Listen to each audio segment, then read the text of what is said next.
चाहे कितना ही अभागा मनुष्य हो, सुबह 3 बजे से 6 बजे उठकर ब्रह्म मुहूर्त में कर दो यह काम, जो चाहोगे वह मिलेगा। एक समय की बात है, माता पार्वती ने भगवान शिव से पूछा, स्वामी मैंने देखा है कि चाहे कितना ही अभागा मनुष्य हो, अगर वह सुबह के समय ब्रह्म मुहूर्त में उठता है तो वह बहुत सुखी रहता है। ऐसा क्यों है? मुझे ब्रह्म मुहूर्त का रहस्य बताइए। तब भगवान शिव ने कहा, हे देवी, मैं आपको इस प्रश्न का उत्तर एक कथा के माध्यम से बताऊंगा। कृपया आप इस कथा को ध्यान पूर्वक सुनना, और जो भी मनुष्य इस कथा को पूरा सुनेगा वह कभी भी इस अवसर को अपने हाथ से जाने नहीं देगा। ब्रह्म मुहूर्त का रहस्य जानकर पूरा जीवन बदल जाएगा। भगवान शिव कथा को सुनाना प्रारंभ करते हैं और माता पार्वती से कहते हैं, बहुत समय पहले की बात है, काशी में दीनू नाम का एक लड़का रहता था। वह लड़का बहुत ही अच्छा था, लेकिन एक गलत आदत थी, वह देर तक सोता रहता था। सुबह उसे जगाने के लिए घर वाले कई प्रयास करते थे, परंतु वह रोजाना सुबह देर तक उठता था। वह लड़का कभी भी 9 से पहले नहीं उठता था। जब वह बालक था तब परिवार वालों ने सोचा कि जब यह बड़ा हो जाएगा तो इसकी आदत में सुधार हो जाएगी। परंतु वह लड़का जैसे जैसे बड़ा होता गया, उसकी यह आदत और भी ज्यादा गहरी होती चली गई।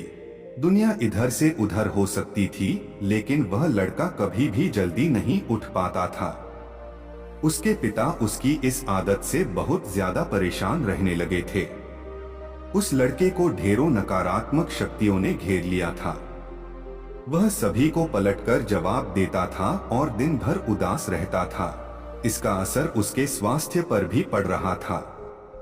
जब उस लड़के को यह पता लगा कि उसके सारे मित्र सफलता को प्राप्त कर चुके हैं, तब वह और भी ज्यादा चिंतित हो गया और ईश्वर को कोसने लगा। वह बार बार यही कहता था कि मेरी किस्मत ही खराब है।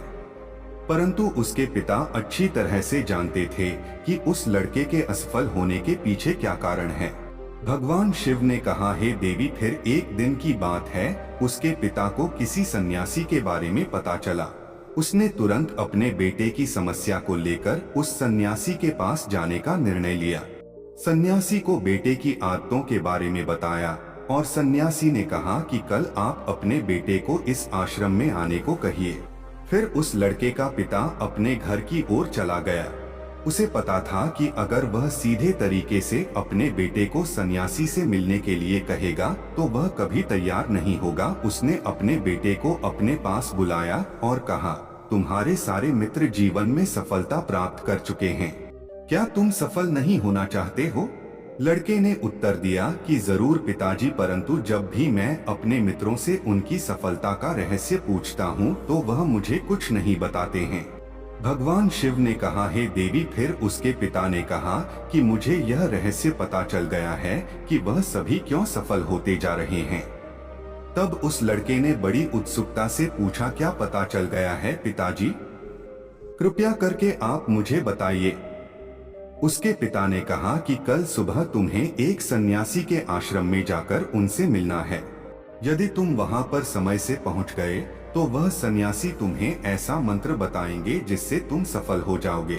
परंतु एक समस्या है, लड़के ने कहा कि पिताजी, मैं कल पूरी रात जागता रहूंगा और सुबह सन्यासी से मिलकर आऊंगा।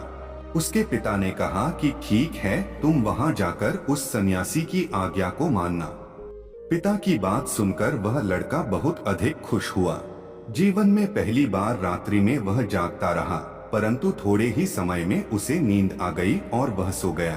फिर अगली सुबह जब वह उठा तो उसे पता चला कि सन्यासी से मिलने का समय समाप्त हो चुका था। उसके पिता ने लड़के की तरफ देखा और कहा कि तुम जीवन में कभी सफल नहीं हो पाओगे, जाओ और जाकर सो जाओ। पिता की यह बात सुनकर उस लड़के को बहुत दुख हुआ। उसने मन ही मन स्वयं को चुनौती दी कि कल सुबह वह सन्यासी से मिलने अवश्य जाएगा।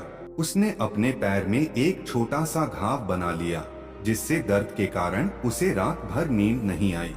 भगवान शिव ने कहा, हे देवी, यह ऐसा पहला अवसर था जब उसने अपने जीवन में पहली बार सूर्योदय देखा था। वह तुरंत ही तैयार होकर सन्यासी से मिलने के लिए चला गया। आज उसका अनुभव कुछ अलग ही था। वह बेहद शांत महसूस कर रहा था। चलते चलते वह लड़का जैसे ही सन्यासी के आश्रम में पहुंचा तो वहां पर उसने देखा कि सन्यासी और उसके सभी शिष्य ध्यान लगाकर बैठे हुए थे। भगवान शिव ने कहा, हे देवी। फिर जब ध्यान का समय समाप्त हुआ तब लड़का उस सन्यासी के पास पहुंचा और उन्हें प्रणाम करते हुए बोला कि आपके पास कोई ऐसा मंत्र है जिससे मैं सफल हो सकता हूं? कृपया करके मुझे वह मंत्र बताइए। मैं भी अपने मित्रों के समान सफल होना चाहता हूं और अच्छा जीवन जीना चाहता हूं। भगवान शिव ने कहा, हे देवी। फिर सन्यासी मुस्कुराए और बोले, अच्छा तो तुम वही बालक हो। तुम्हारे पिताजी मुझसे मिलने आए थे और उन्होंने तुम्हारे विषय में मुझे सब कुछ बता दिया था। मैं तुम्हें वह मंत्र अवश्य बता देता, परंतु। अब लड़के ने जैसे ही परंतु शब्द सुना तो लड़का घबरा गया। उसने पूछा, परंतु क्या गुरुदेव? तब सन्यासी बोला, मैं तुम्हें वह मंत्र बताऊंगा, परंतु अगले 21 दिनों तक तुम्हें मेरी आज्ञा माननी होगी। मैं तुम्हें वह मंत्र 21 दिनों के बाद बताऊंगा। तब तक मैं तुमसे जो भी कार्य कहूंगा तुम्हें वह करना होगा। यदि तुम असफल हुए या कार्य के बीच में तुम्हारा संकल्प टूट गया तो उस मंत्र का असर नहीं होगा। दृढ़ निश्चय के साथ उस लड़के ने कहा कि मुझे आपकी सारी आज्ञा स्वीकार है। मैं अगले 21 दिनों के लिए आपका दास हूँ। आप जो भी कहेंगे मैं वही कार्य करूंगा। मुझे केवल और केवल उस मंत्र के बारे में जानना है। भगवान शिव ने कहा, हे देवी। फिर सन्यासी ने उस लड़के से कहा कि ठीक है, कल से तुम्हारा कार्य शुरू होगा। तुम इसी आश्रम में निवास करोगे। वह लड़का आश्रम में निवास करने के लिए तैयार हो गया। सन्यासी ने कहा कि यहाँ रहते हुए तुम्हें ब्रह्मा मुहूर्त में उठना होगा और दूसरे शिष्यों की तरह ध्यान और तप करना होगा। साथ ही आश्रम के कार्यों में भी सहायता करनी होगी। ध्यान रहे, यह संकल्प टूटना नहीं चाहिए। भगवान शिव ने कहा, हे देवी। अब लड़का सन्यासी की बात से सहमत हो गया और अगले दिन से उसके कार्य के दिन की शुरुआत थी। इस बार उसने दृढ़ निश्चय किया, परंतु 1 सप्ताह बीतने के पश्चात ही उसका संकल्प टूट गया और वह 8वें दिन देर तक सोता रहा। जब वह नींद से जागा तो उसने कहा कि मुझसे कितनी बड़ी भूल हो गई है। वह रोते हुए सन्यासी के पास पहुंचा और कहने लगा कि हे गुरुदेव, मेरा संकल्प टूट गया। अब मैं जीवन में कभी सफल नहीं हो पाऊंगा। सन्यासी ने उसे समझाते हुए कहा कि एक बार फिर से शुरुआत करो, फिर से संकल्प करो। फिर लड़के ने सन्यासी से पूछा कि सुबह उठना इतना आवश्यक क्यों होता है और यहाँ पर सभी लोग इतनी जल्दी क्यों उठ जाते हैं? भगवान शिव ने कहा, हे देवी। तब सन्यासी ने लड़के को समझाते हुए कहा कि सुबह यानी ब्रह्मा मुहूर्त में उठने के पीछे बहुत बड़ा विज्ञान छुपा हुआ है। लड़के ने कहा कि कृपया मुझे वह विज्ञान बताने की कृपा करें। सन्यासी ने कहा कि रात्रि को 4 पहर में बांटा गया है। पहला रुद्र काल, जिसका समय शाम 6 बजे से लेकर 9 तक होता है। दूसरा राक्षस काल, जिसका समय रात्रि 9 बजे से 12 तक होता है। तीसरा गंधर्व काल, जिसका समय रात्रि 12 बजे से 3 तक होता है। और सबसे अंत में जो पहर आता है उसे मनोहर काल कहते हैं। इस समय को ब्रह्मा मुहूर्त या अमृत बेला के नाम से भी जाना जाता है। इसका समय भोर 3 बजे से सुबह 6 तक होता है। यह वह समय होता है जब पूरे संसार की नकारात्मक शक्तियां निष्क्रिय अवस्था में होती है और सकारात्मक शक्तियां सक्रिय होती हैं। ब्रह्मा मुहूर्त अर्थात देव मुहूर्त। ब्रह्मा मुहूर्त का अर्थ देवताओं का समय होता है। भगवान शिव ने कहा, हे देवी। वह सन्यासी आगे कहता है, इस समय देवता धरती पर विचरण कर रहे होते हैं और जागृत मनुष्य पर उनका बड़ा ही सकारात्मक प्रभाव पड़ता है। ब्रह्मा मुहूर्त ऐसा समय होता है जिसमें मनुष्य का मस्तिष्क बिल्कुल खाली होता है, जिसमें किसी प्रकार के कोई विचार नहीं होते हैं। और जब इस समय व्यक्ति अपनी पुस्तक खोलकर पाठ का अध्ययन करते हैं तो उन्हें सब कुछ जल्दी जल्दी याद भी होता है और यह लंबे समय तक याद रहता है। यह ऐसा समय है जिसमें हम ज्ञान को समझने का प्रयास करते हैं। इस कारण आश्रम के सभी शिष्य और संसार में बहुत से ज्ञानी लोग ब्रह्मा मुहूर्त में ही उठ जाते हैं। प्राचीन काल में रोशनी का कोई स्रोत न होने के कारण लोग अपने दिन का समापन सूर्यास्त के साथ और आरंभ सूर्योदय के साथ करते थे। यह एक तरीका है जिससे मानव जीवन प्रकृति के साथ तालमेल बनाकर चलता है। भगवान शिव ने कहा, हे देवी। फिर उस लड़के ने कहा कि ठीक है, मैं कल से अपना संकल्प फिर से शुरू करता हूँ, परंतु ब्रह्मा मुहूर्त में उठकर मुझे क्या क्या करना चाहिए? तब सन्यासी ने कहा कि ठीक है, मैं तुम्हें बताता हूँ कि ब्रह्मा मुहूर्त में क्या करना चाहिए और कैसे करना चाहिए। सबसे पहले उठकर धरती माता पर पाँव रखने से पहले धरती माता को प्रणाम करना चाहिए और अपनी दोनों हथेलियां को देखना चाहिए और ईश्वर को धन्यवाद देना चाहिए, क्योंकि उन्होंने तुम्हें आज का सूर्योदय देखने का अवसर दिया है। इसके बाद नित्य कर्म और स्नान करने से शरीर की ही नहीं बल्कि मन की शुद्धता भी बढ़ती है। स्नान करने के पश्चात ध्यान की प्रक्रिया होती है। ब्रह्मा मुहूर्त में ध्यान की अवधि 21 दिन तक होती है। इस विधि का उपयोग तब किया जाता है जब आप अपनी कोई मनोकामना की पूर्ति चाहते हैं। यह ऐसा समय होता है जब व्यक्ति अपने आज्ञा चक्र को सक्रिय करने पर काम करते हैं। भगवान शिव ने कहा, हे देवी। आगे वह सन्यासी कहता है, आज्ञा चक्र दोनों भौहों के बीच होता है। यह संकल्प का स्थान भी कहा जाता है।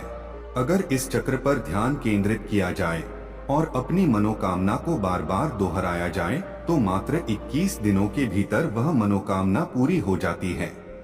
अगर आपके मन में कोई अधूरी मनोकामना है और आप उसे पूरी करना चाहते हैं, तब उसे सबसे पहले उस मनोकामना का स्पष्टीकरण कर लें। आपको क्या चाहिए यह निर्णय अवश्य कर लें।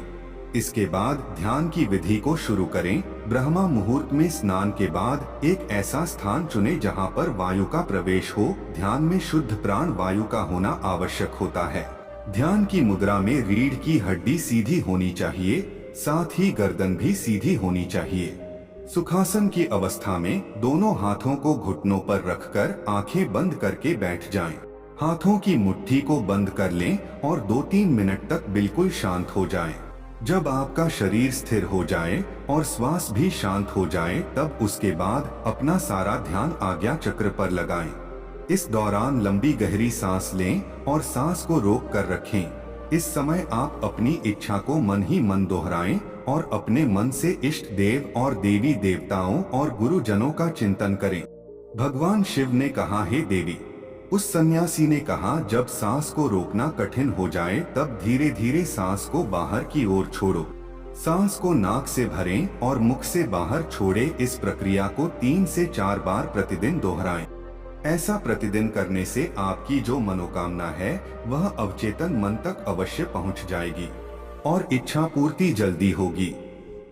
आज्ञा चक्र सक्रिय होता है और हमारी आज्ञा को पूरा करता है। सांस को रोक कर रखने के दौरान शरीर में आपातकाल की स्थिति हो जाती है, जिससे कि आप बेकार की बातें सोचने और विचार करने से बचते हैं। ब्रह्मा मुहूर्त के समय ईश्वर की विशेष कृपा होती है और कोई भी व्यक्ति अपनी मनोकामना को इस समय दोहराता है तो उसकी इच्छा जल्द से जल्द पूरी होती है। भगवान शिव ने कहा, हे देवी। इस प्रकार सन्यासी ने उस लड़के को ब्रह्मा मुहूर्त का महत्व बताया। अगले 21 दिनों तक उस लड़के ने बड़े ही मन के साथ इस प्रक्रिया को अपनाया। अब वह बहुत ही ज्यादा अनुशासित और शांत स्वभाव का बन चुका था। उस लड़के ने जैसे ही अपना संकल्प पूरा कर लिया, उसके बाद वह लड़का बड़े ही प्रसन्न भाव से सन्यासी के पास पहुंचा और कहने लगा, गुरुदेव, मैंने 21 दिनों का संकल्प पूरा कर लिया है। अब कृपया मुझे सफल होने का मंत्र बताइए। तब उस सन्यासी ने मुस्कुराते हुए कहा कि पिछले 21 दिनों से जो अभ्यास तुम करते हुए आ रहे हो वही तुम्हारी सफलता का मंत्र है। जो व्यक्ति ब्रह्मा मुहूर्त में उठकर ध्यान प्रक्रिया को सही से करते हैं वह जीवन में कभी असफल नहीं हो सकते। तुम्हें ब्रह्मा मुहूर्त का रहस्य पता चल चुका है। अब तुम इसे जीवन पर्यंत करो।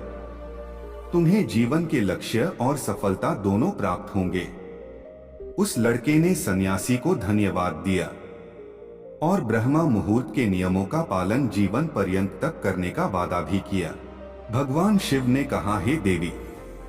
अब तो आपको पता चल गया होगा कि ब्रह्मा मुहूर्त क्या होता है। तब माता पार्वती ने कहा, हे स्वामी, अब मुझे ब्रह्मा मुहूर्त का संपूर्ण ज्ञान हो गया है। इतना कहकर माता पार्वती ने भगवान शिव को प्रणाम किया। दोस्तों, वीडियो अगर पसंद आया हो तो वीडियो को लाइक और हमारे चैनल को सब्सक्राइब करें और अपने दोस्तों के साथ शेयर करें। धन्यवाद।